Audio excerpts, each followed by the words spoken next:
বিসমিল্লাহির রহমানির রহিম। আসসালামু আলাইকুম। ন্যাশনাল কলেজের অনলাইন ভিত্তিক শ্রেণী শিক্ষা কার্যক্রমে আমি সাবিনা বিনতে সালাম তোমাদের অর্থনীতি ক্লাসে তোমাদেরকে স্বাগত জানাচ্ছি। আজকে আমি উচ্চ মাধ্যমিক প্রথম পত্রের 10ম অধ্যায় মুদ্রা ও ব্যাংক ব্যবস্থার 3 নম্বর ক্লাস নিচ্ছি এবং আজকে আমি তোমাদের সাথে আলোচনা করব মুদ্রার মূল্য পরিবর্তনের আলোচনা করব। বলতে আমরা কি বুঝি, ভ্যালু অফ মানি বলতে আমরা কি বুঝি? মুদ্রার নিজস্ব কোনো মূল্য নেই। মুদ্রার মূল্য বলতে সাধারণত মুদ্রার ক্রয় ক্ষমতাটাকেই বোঝানো হয়, অর্থাৎ অর্থের ভ্যালু বা অর্থের মূল্য বলতে এর মাধ্যমে যে পরিমাণ দ্রব্য ও সেবাকর্ম ক্রয় করা হয় মূলত সেটাকেই অর্থের মূল্য হিসেবে ধরা হয়। তাহলে আমরা বলতে পারি যে একটি নির্দিষ্ট পরিমাণ অর্থ দ্বারা যে পরিমাণ দ্রব্য ও সেবাকর্ম ক্রয় করা হয় অর্থের মূল্য। এই অর্থের মূল্য সম্পর্কে বিভিন্ন অর্থনীতিবিদ বিভিন্নভাবে সংজ্ঞায়িত করেছেন। তাদের মধ্যে ডি.এইচ. রবার্টসন বলেন এক একক অর্থের বিনিময়ে যে পরিমাণ দ্রব্য ও সেবাকর্ম ক্রয় করা যায় তাকে সেই অর্থে মূল্য বলা হয়। এ সম্পর্কে ডি.এইচ. অর্থনীতিবিদ ডি.এইচ. রবার্টসন বলেন এক একক অর্থের বিনিময়ে সাধারণভাবে যে দ্রব্য ও সেবাকর্ম ক্রয় করা হয় তাকে সাধারণত অর্থের মূল্য বলা হয়। তারপর আসি অর্থনীতিবিদ জে.এল. হ্যানসনের মতে। অধ্যাপক জে.এল. এর মতে জে.এল.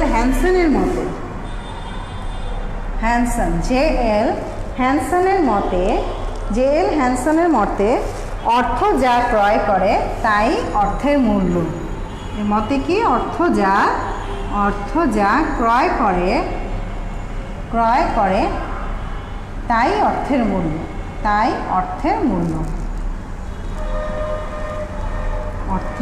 মূল্য। তাহলে আমরা কি দেখলাম যে অধ্যাপক জে.এল. হ্যানসন অর্থের মূল্য সম্পর্কে বলেছেন অর্থ যা ক্রয় করে তাই অর্থের মূল্য হিসেবে পরিগণিত হয়,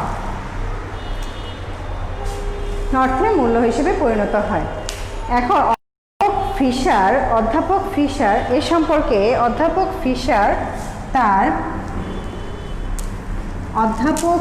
অর্থের মূল্য সম্পর্কে তার বিনিময় সমীকরণে অধ্যাপক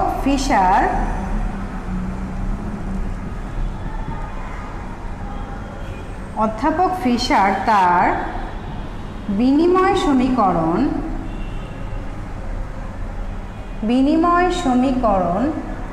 বা ইকুয়েশন অফ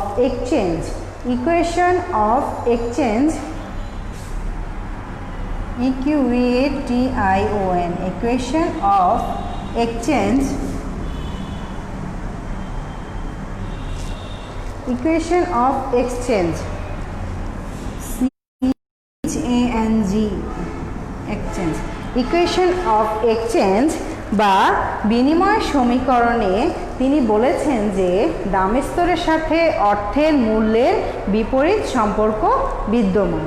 কারণ দামস্তর বাড়লে অর্থের পরিমাণটা বাড়ে, কিন্তু এর বিপরীত ক্ষেত্রে অর্থের মূল্যটা কমে যায়।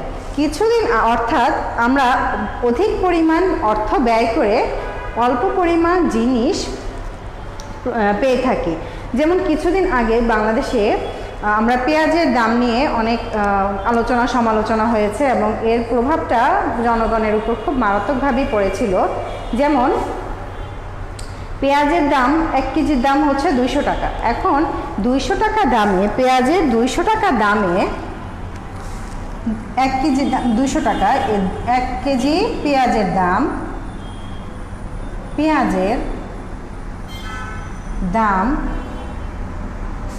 200 টাকা, 200 টাকা। এই 200 টাকা খরচ করে আমরা মাত্র 1 কেজি পরিমাণ পেঁয়াজ পেয়েছি। তাই অর্থের মূল্য, দামের স্তর এখানে আমার 200 টাকা, কিন্তু আমার অর্থের মূল্যটা কি হয়েছে? মাত্র 1 কেজি পরিমাণ। এই যে আমি 200 টাকা ক্রয় করে 1 কেজি পরিমাণ পেঁয়াজ ক্রয় করতে পেরেছি, এটাই হচ্ছে আমার দাম স্তরের বিপরীতে আমার মূল্য স্তরটা। দাম স্তরের বিপরীতে আমার অর্থের মূল্যটা অনেক কম। এক্ষেত্রে বিনিময় সমীকরণে অধ্যাপক ফিশার বলেছেন যে যখন দাম স্তর বা অর্থের পরিমাণ বৃদ্ধি পায় তখন অর্থের মূল্যটা অর্ধেক হয়ে যায়। অর্থের মূল্য কি হয়ে যায়? অর্ধেক হয়ে যায়। তো আমরা তার সমীকরণটাকে সূত্রের আকারে লিখে দেখাচ্ছি।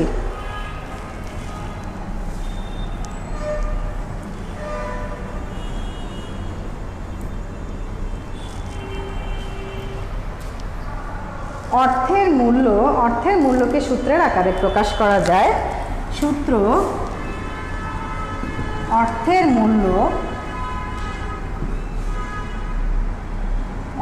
মূল্য সমান সমান 1 দাম স্তর। অর্থাৎ দাম স্তর দিয়ে যদি আমি অর্থের মূল্যকে বিচার করি, তাহলে অর্থের মূল্য সমান সমান 1 দাম স্তর। 1 দাম স্তর বা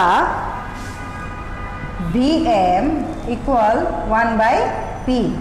এখানে VM ইকুয়াল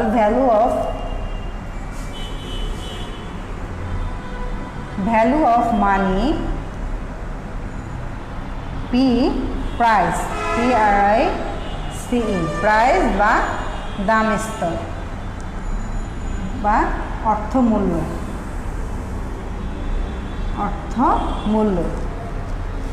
তাহলে অধ্যাপক ফিশারের বিনিময় সমীকরণে যে উনি যে অর্থের মূল্যের সূত্রটা দেখিয়েছেন, অর্থের মূল্য সূত্র এখানে আমরা লিখতে পারি যে অর্থের মূল্য সমান সমান 1 দাম স্তর বা VM equal 1/P। VM equal 1/P। এখানে VM হচ্ছে ভ্যালু অফ মানি অর্থাৎ অর্থমূল্য, এবং P হচ্ছে প্রাইস বা দাম স্তর। এই অর্থমূল্যটাকে এখন আমরা চিত্রের মাধ্যমে বিশ্লেষণ করব।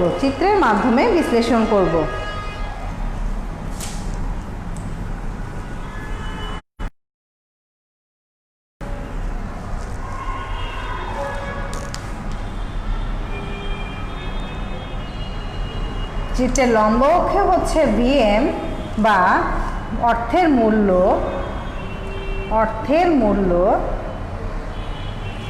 মূল্য, নিচে হচ্ছে ভূমি অক্ষে হচ্ছে দাম স্তর। ভূমি অক্ষে P সমান সমান দাম স্তর। চিত্রের লম্ব অক্ষে হচ্ছে VM বা অর্থের মূল্য এবং ভূমি অক্ষে হচ্ছে দাম স্তর।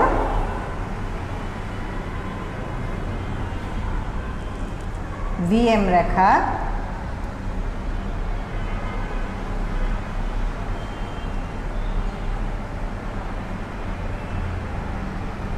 E বিন্দু, F বিন্দু, এবং F বিন্দু।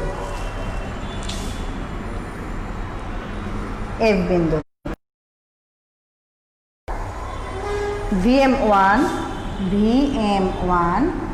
VM2, তারপর হচ্ছে P1, P2। চিত্র দাম স্তর ও অর্থমূল্যের সম্পর্ক। চিত্র হচ্ছে দাম স্তর এবং অর্থমূল্যের সম্পর্ক।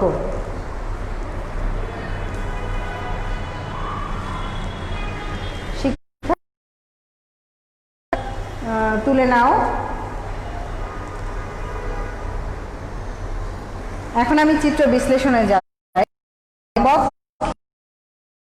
আমি বলে নিচ্ছি, চিত্রের লম্ব অক্ষে হচ্ছে অর্থের মূল্য VM এবং ভূমি অক্ষে হচ্ছে দাম স্তর, দ্রব্যের দাম স্তর। এখন আমরা খেয়াল করি যে দামি স্তর বৃদ্ধি পেয়ে প্রাথমিক দামি স্তর হচ্ছে OP1 এখান থেকে বেড়ে দামি স্তর বেড়ে কি হয়ে গেল OP2 হলো। এখন OP1 দামি স্তরের অর্থের মূল্য ছিল VM1। OP1 দামি স্তরে অর্থের মূল্য ছিল VM1। সেটা যখন আমি যখন দামি স্তর বেড়ে গেল তখন অর্থের মূল্য কি হয়ে গেল? অর্থের মূল্য কমে VM2 হয়েছে, অর্থাৎ VM1 থেকে VM2 হয়েছে। দামি স্তর যখন আমার P1 থেকে P2 হয়েছে তখন অর্থের মূল্য VM1 থেকে VM2 পরিমাণ হয়েছে। অর্থাৎ দামি স্তরের সাথে বা অর্থের পরিমাণের সাথে অর্থের মূল্যের বিপরীত সম্পর্ক রয়েছে এবং এই কারণেই অর্থের মূল্যের রেখা বাম থেকে ডান দিকে নিম্নগামী রেখা হয়েছে।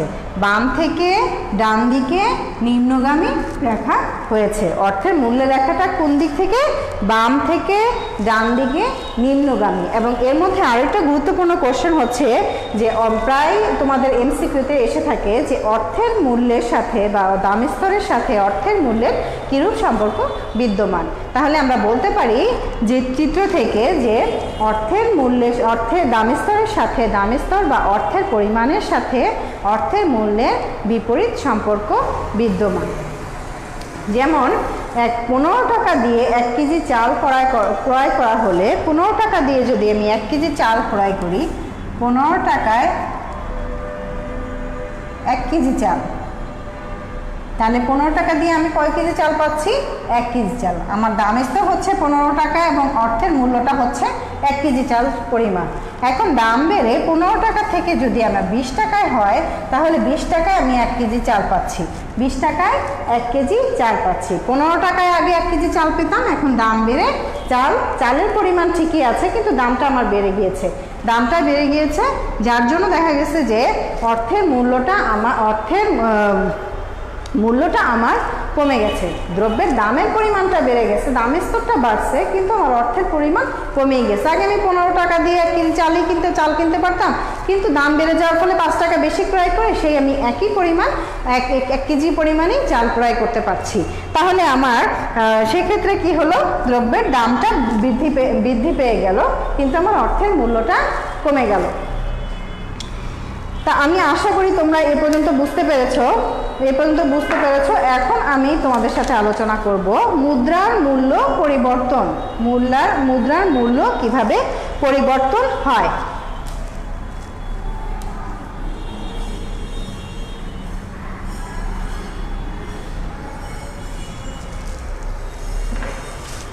মুদ্রার মূল্য পরিবর্তন।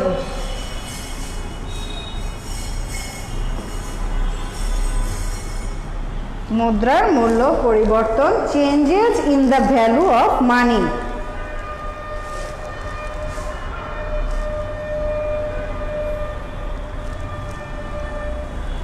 মুদ্রার মূল্য পরিবর্তন বা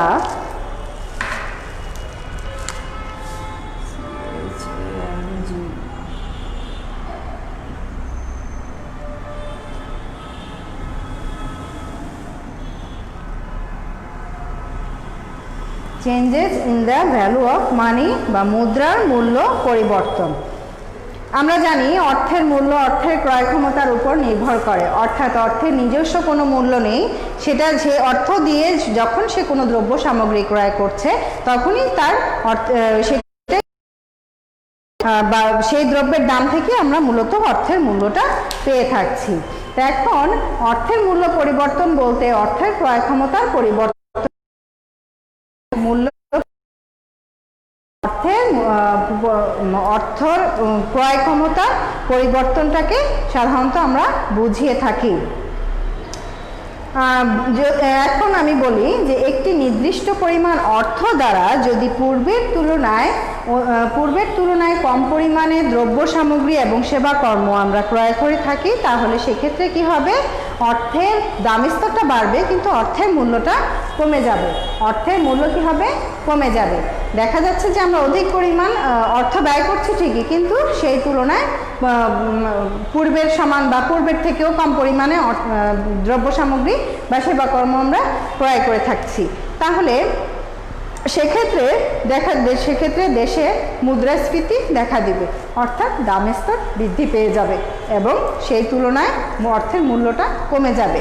তারপরে আবার মুদ্রা সংকোচনের ক্ষেত্রে যদি বলি, বিপরীত অবস্থায় একটি নির্দিষ্ট পরিমাণ অর্থ দ্বারা যদি পূর্বের তুলনায় বেশি পরিমাণ দ্রব্য সামগ্রী ক্রয় করতে পারি এবং দামের স্তরটা অর্থাৎ দামের স্তরটা যদি আমার কম থাকে, দামের স্তর যদি পূর্বের থেকে কমে যায়, কিন্তু সেক্ষেত্রে আমার অর্থের মূল্যটা বেড়ে যাবে, অর্থের মূল্য বেড়ে যাবে। মানে তখন দেশে মুদ্রা সংকোচন সৃষ্টি হবে। আমি বিষয়টি চিত্রের মাধ্যমে তোমাদেরকে দেখিয়ে দিচ্ছি। চিত্রের লম্ব অক্ষে আমি দিলাম অর্থের মূল্য এবং ভূমি অক্ষে দিলাম দামের স্তর। দামের স্তর দিলাম। এখন আমরা জানি অর্থের মূল্যের সাথে দামের স্তরের সাথে অর্থের মূল্যের বিপরীত সম্পর্ক।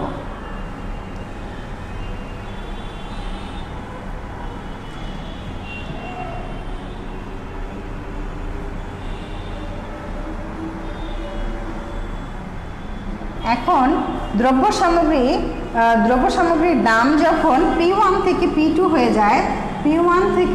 হয়ে যায়, তখন অর্থের মূল্য কমে V1 থেকে VM2 পরিমাণ হয়ে থাকে। অর্থাৎ এক্ষেত্রে কি হয়?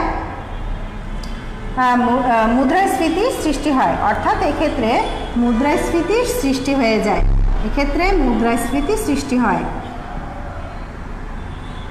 এক্ষেত্রে একটি দেশে মুদ্রাস্ফীতি বিরাজ করে। বিপরীত অবস্থায় যখন আমি VM2 থেকে দ্রব্যের দামের স্তর যদি P2 থেকে কমে P1 পরিমাণ হয়, P2 থেকে কমে P1 পরিমাণ হয়, তখন দ্রব্যের অর্থের মূল্য তখন বেড়ে গিয়ে V2 থেকে VM পরিমাণ হয়ে থাকে। অর্থাৎ দামের স্তর যখন কমে তখন অর্থের মূল্য বৃদ্ধি পায়। এখন আমি অ্যারো চিহ্নের মাধ্যমে তোমাদের দেখিয়ে দিচ্ছি। অ্যারো চিহ্নের মাধ্যমে দেখো আমি দেখিয়ে দিয়েছি যে এটা হচ্ছে মুদ্রা সংকোচন।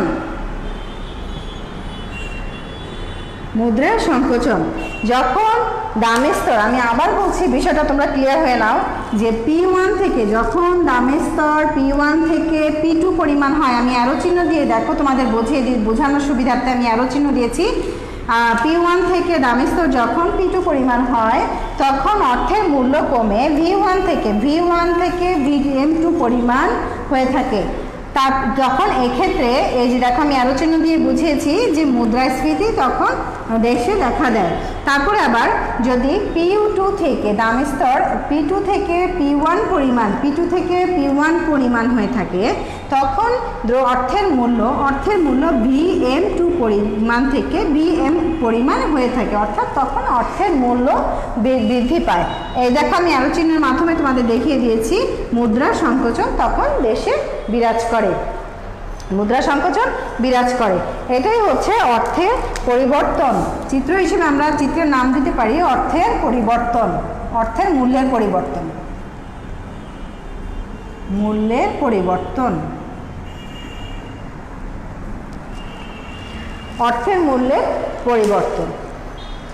এরপর আসি অর্থের মূল্য পরিবর্তনের ফলাফল বা মুদ্রাস্ফীতি এবং মুদ্রা সংকোচন ফলাফল।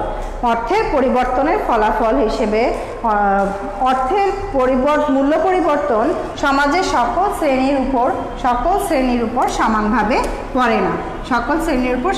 পড়ে না। যাদের অর্থ আছে তাদের মুদ্রাস্ফীতি বা মুদ্রা সংকোচনে তাদের তেমন একটা প্রভাব পড়ে না, কিন্তু আমাদের মতো নিম্ন আয় সম্পন্ন লোকেরা বা কৃষক শ্রেণী, শ্রমিক শ্রেণী, এদের উপরে অর্থের মূল্যটা, দামের স্তর এবং অর্থের মূল্যের প্রভাবটা খুবই গভীরভাবে লক্ষ্য করা যায়।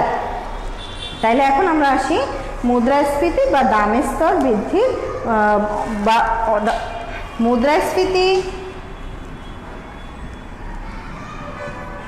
মুদ্রাস্ফীতি বা অর্থের মূল্য হ্রাসের ফলাফল।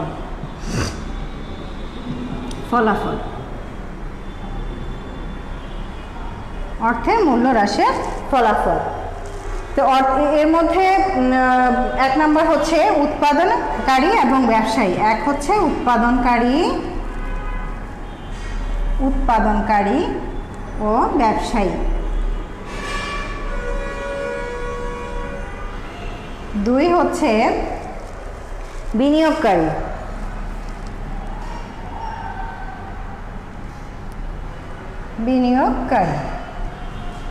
তিন নম্বর হচ্ছে কর্মসংস্থান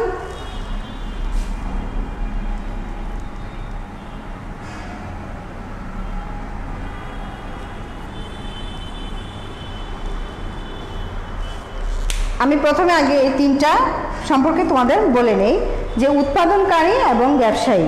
আমরা কি বলেছিলাম যে মুদ্রাস্ফীতি বা অর্থের মূল্য হ্রাসের ফলাফলের মধ্যে এক নম্বর হচ্ছে উৎপাদনকারী বা ব্যবসায়ী। যখন দেশে মুদ্রাস্ফীতি দেখা দেয় বা দ্রব্যের দাম স্তরের পরিমাণটা বৃদ্ধি পায় এবং অর্থের মূল্য হ্রাস পায়, সেক্ষেত্রে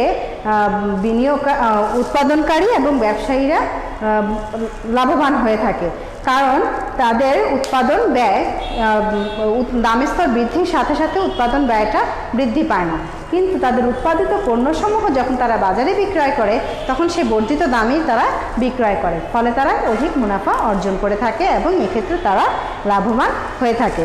তারপরে আসি বিনিয়োগকারী উদ্যোক্তা তাদের যে সমস্ত উদ্যোক্তা তাদের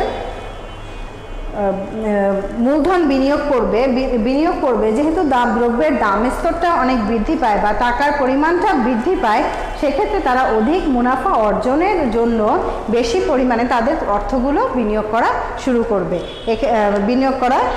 শুরু করবে। এতে যখন দেশে মুদ্রাস্ফীতি, তাই বলা যায় যখন দেশে মুদ্রাস্ফীতি চলে তখন বিনিয়োগকারীরা লাভবান হয় অধিক মুনাফা লাভের আশায়।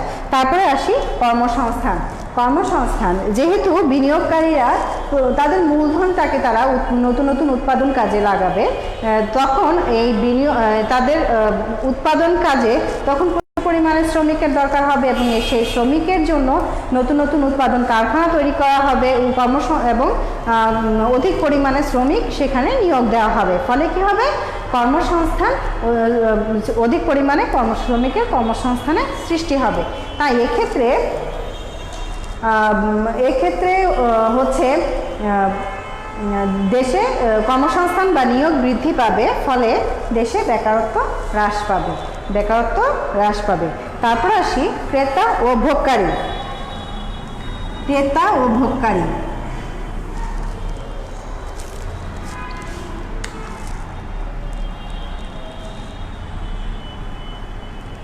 ও ভোগকারী পাঁচ নম্বর হচ্ছে সঞ্চয়কারী।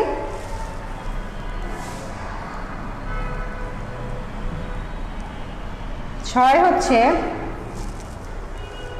ঋণদাতা ও ঋণ গ্রহীতা।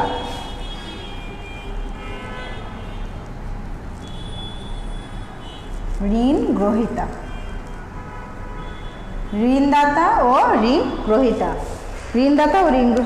তাহলে 4 নম্বর পয়েন্ট হচ্ছে ক্রেতা ও ভোগকারী। ক্রেতা এবং ভোগকারীরা যখন দেশে মুদ্রাস্ফীতি সৃষ্টি হয় বা অর্থের অধিক পরিমাণ প্রচলন শুরু হয়ে যায়, তখন তারা কি হয়, লাভবান হয় না, তারা ক্ষতিগ্রস্ত হয়, কারণ বাজারের দ্রব্যের দাম যেভাবে বৃদ্ধি পায় তাদের আয় সেভাবে বৃদ্ধি পায় না এবং আয় সেভাবে তার সাথে সাথে দ্রব্যমূল্যের সাথে সাথে তাদের আয়টা বৃদ্ধি পায় না।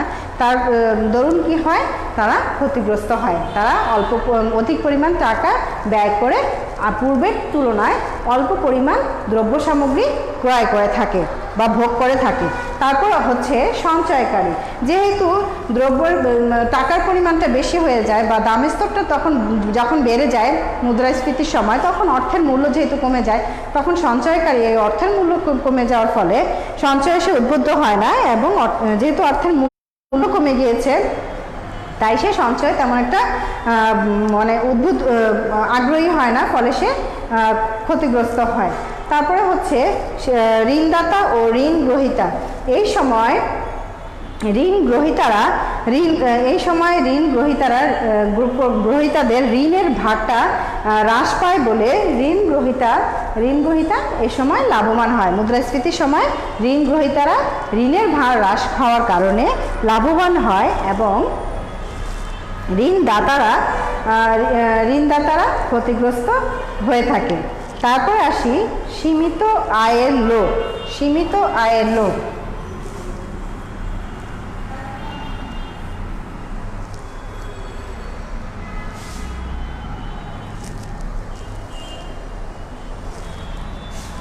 7 নাম্বার হচ্ছে সীমিত আয়ের লোক।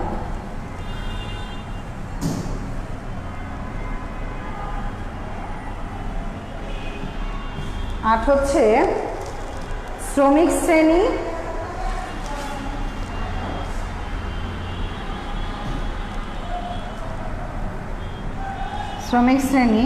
করদাতা।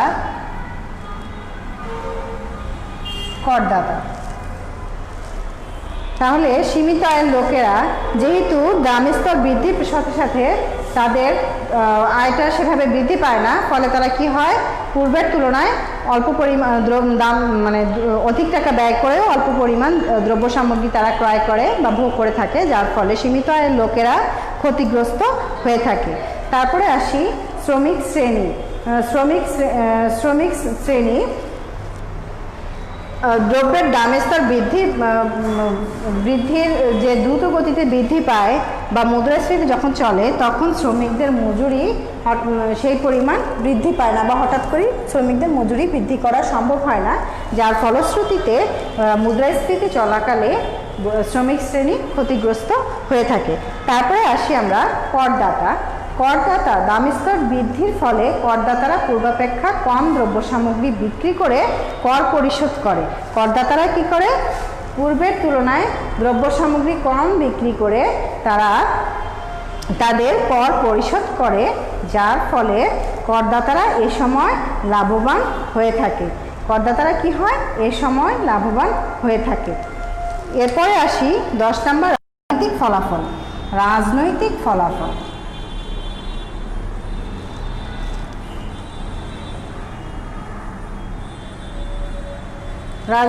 ফলাফল।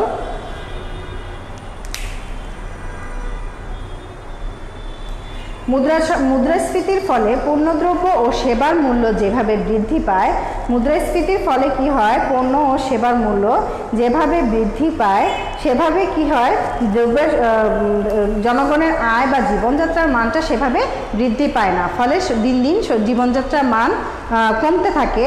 এর ফলে এটা একসময় জনবিক্ষোভে পরিণত হয়ে থাকে এবং সরকারের বিরুদ্ধে যখন জনগণ কথা বলে, তখন এর ফলশ্রুতিতে এমনও হতে পারে যে সরকারকে তারা হটিয়ে দেয় বা সরকারকে উচ্ছেদ অভিযান তারা শুরু করে। তারপরে আসি সামাজিক ফলাফল। 11 নম্বর হচ্ছে সামাজিক ফলাফল।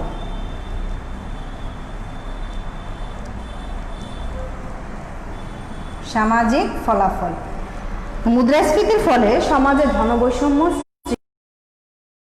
এবং গরিব হতে থাকে। তো যার জন্য মুদ্রাস্ফীতির সামাজিক ফলাফল হিসেবে আমরা বলতে পারি যে এখানে ধনবৈষম্য সৃষ্টির কারণে গরিব এবং ধনীদের মধ্যে এক ধরনের বিভেদ সৃষ্টি হয় এবং সমাজে অসন্তোষ সৃষ্টি হয়ে যায়, যার ফলে একটি দেশে অশান্তি এবং বিশৃঙ্খলায় বিরাজ শুরু করে দেয় এবং মানুষের নৈতিক অবক্ষয় ঘটে থাকে।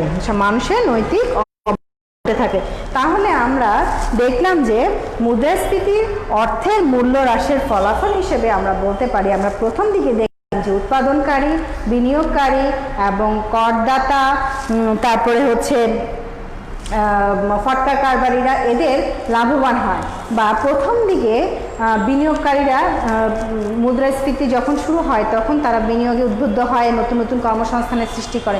এটা একটা দেশের জন্য পজিটিভ দিক বা পজিটিভ দিক, এবং এটা অর্থনীতির জন্য অনেক মানে দিকও বলতে পারি, কারণ তখন অর্থনীতি সমৃদ্ধির পথে সমৃদ্ধির দিকে মানে এগোতে থাকে। কিন্তু পরবর্তীতে যখন এটা দীর্ঘস্থায়ী হতে শুরু করে এবং সেই সঙ্গে যখন মানুষের দ্রব্যের দামের সঙ্গে যখন মানুষের জীবনযাত্রার বা মানুষের আয়ের যখন ব্যালেন্স তৈরি না হয়, সমতা সৃষ্টি না হয়, সমাজে অশান্তি বা বিশৃঙ্খলা সৃষ্টি হয়ে থাকে এবং মানুষের জনজীবন নাবিশ্বাস হয়ে ওঠে এবং মানুষ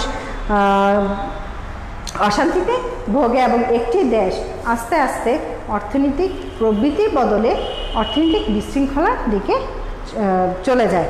তাহলে শিক্ষার্থীরা, আজকে আমরা অর্থের মূল্য এবং অর্থের মূল্য পরিবর্তনের যে ফলাফলটুকু আছে সেটা আমরা শিখলাম, এবং আমি আশা করি তোমরা বুঝতে পেরেছ।